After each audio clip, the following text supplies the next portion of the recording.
Hi, I'm Lizzie from Going Coastal Blue, and I wanted to welcome you to this World Ocean Day for Schools 2021 session, Exploring Your Blue Space. I believe that you've had an amazing week with the World Ocean Day for Schools team, giving you lots and lots of interactive exercises for you to take part in, including looking at plastics and how they impact the environment, but also really thinking about how the environment can help you.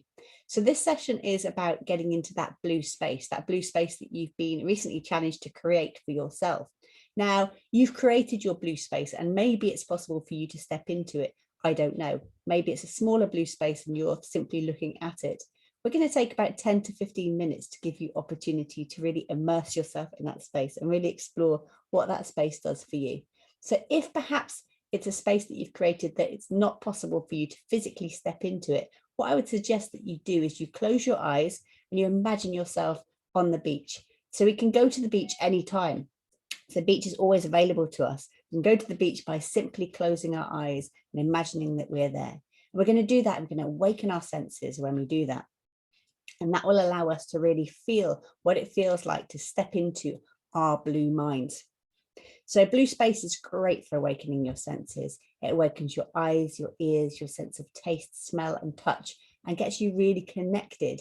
Rather than feeling separate from the world, we get a chance to feel that we're part of this beautiful, beautiful blue planet. So take a moment, get yourself comfortable, sit down if you like, and close your eyes, or perhaps you have your eyes open if the space that you've created allows you to do that. So you're going to sit in your blue space and you're going to start to wake up your senses. Really focus on your breathing for a moment so that you can get yourself settled. Dial out any background sounds that might be going on for you.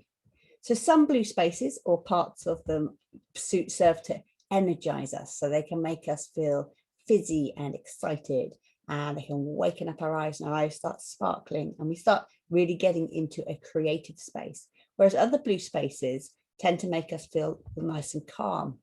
They kind of relax us down. So how is your blue space for you? What sort of blue space have you created? Have you created one that takes your energy down into a calm space?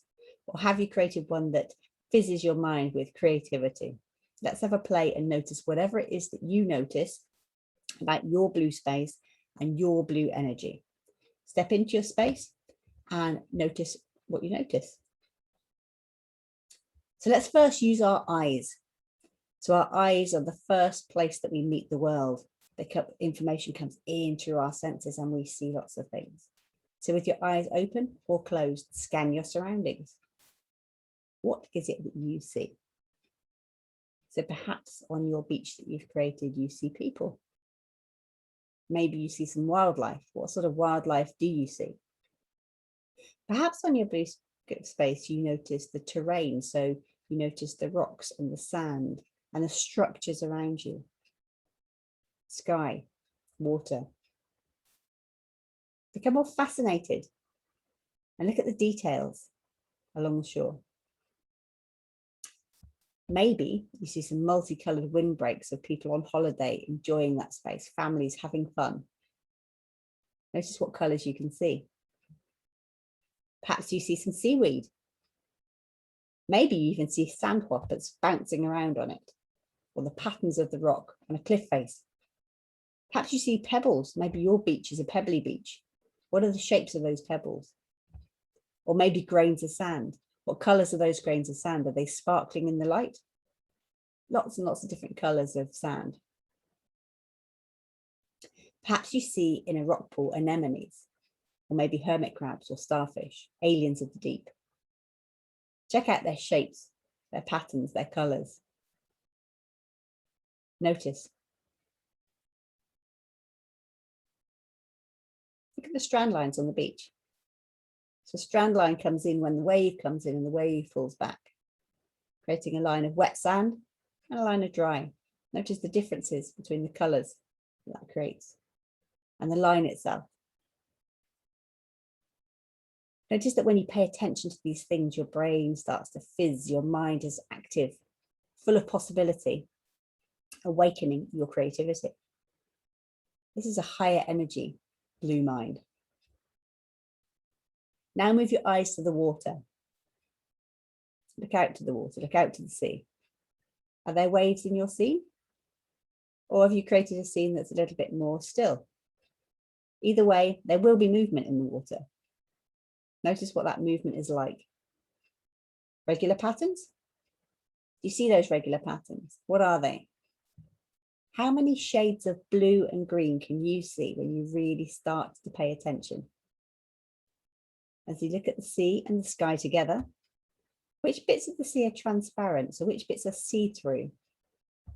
And which bits are opaque? Which bits are not see-through?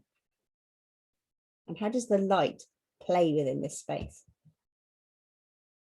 You could be lucky enough to see some marine animals. So some marine mammals like seals, dolphins, those sorts of things.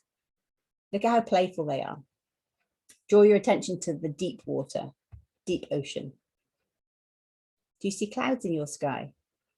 Water floating in the air? What are their shapes? Now take your awareness to the horizon. It's the very edge of the sea, where the sea meets the sky. Let's soften your focus now. So take in the whole scene, as if you're zooming back.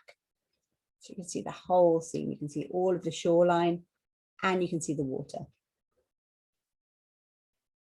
And have a big exhale and notice how your mind relaxes when you do this, softening your focus. Simply changing the way that you use your eyes will change your mood. It will change your energy. And ocean spaces are perfect for this. They're a perfect place to relax our minds, to step into our blue minds. Even those ocean spaces that are in our imagination. So it might be that you can't get to the beach every single day, but you might want to change your mood, might want to step into your blue mind. And knowing that that ocean space can be imagined up and created up in your mind, and that you can do this, is a really reassuring and lovely thing. So take your mind to the sounds of the ocean. What are the sounds that you hear around you when you're at the beach? Is it a lapping of waves or is it a roar? Really bring your attention to your ears. What can you hear? Perhaps you hear seagulls calling or skylarks, different bird song. Can you sense the different birds? How they sing differently, their tunes are different. Maybe you hear laughter of beachgoers, so maybe you hear people enjoying that space, playful. Maybe you hear the waves on the shoreline or the background ocean roar. Is it a pebbly beach? So sometimes if you're at a pebbly beach, you hear as the waves pull back, you hear those pebbles being drawn back along the shore, a shingly type noise. Can you hear that? Coastal sounds bring our attention outside of ourselves. So they quieten any chatter that's in our minds. So if our minds are busy and we have lots of noise in our minds, they allow us to step outside of ourselves and really connect with the space. Again, allowing us to access our blue minds. On to taste and smell. Sense the water on your lips. So notice how it feels on your lips. Lick your lips perhaps, imagining that salt air and how it is to be out on the beach. Salt air in the breeze. Maybe you can smell sunscreen. It's again, people enjoying their holidays. Or seaweed. Smell of seaweed on the beach. As you breathe in the air, taste the ozone. So taste that sea air. Tastes so different from a city air. And you can imagine that in your mind and take yourself into your blue mind. Perhaps even you smell the grasses or the flowers of your favorite coastal space. Feeling a part of the coast rather than separate to it. We can all access our coastal space, even if we can't physically get to it. And on to touch. Touch is so important when we go to the beach, when we go to the coast. Imagine yourself walking on the sand now, creating footprints as you walk. The uneven surface is playful with your balance. And perhaps the sand is warm. Perhaps you feel the heat of that sand coming up through your toes, wriggling your toes, sensation of the sand between your toes. Maybe you climb up onto a rock and you feel the difference between the smooth rock and the barnacles against your feet. Really sense that different texture on your feet, grounding you. Notice how much your feet can sense, how much your feet can feel the ground beneath you. Now take yourself for a paddle. So notice the difference in how cold the water feels in contrast to the heat, and how smooth the water feels against your skin as opposed to those barnacles. As you enter the waves, allow the waves to lift you up. Allow the breeze blowing around your face. Feel that breeze against your face. Now imagine you'll take yourself a bit deeper into calmer water now, floating, and sense how it feels to be weightless, almost like that moment just before you drift off to sleep. Floating in your blue space. Feel your limbs relaxed, supported by the water, connected to the water, part of this blue planet. And finally, senses awakened. Now you notice how you feel in yourself. Hold on to this awareness. The coastline, real or imagined, is a really powerful tool for us all. Perhaps you've created your World Ocean Day space, and that's something for you to revisit time and time again. And if not, create it in your mind. It's available to you all the time. Ocean spaces remind us that we're all connected. We're all part of this blue planet. And as much as the ocean's kind to us, we can be kind to that ocean too. So remember to be kind to the ocean and protect what you love. Happy World Oceans Day 2021. And I hope you have an opportunity to get to your real coastline really, really soon.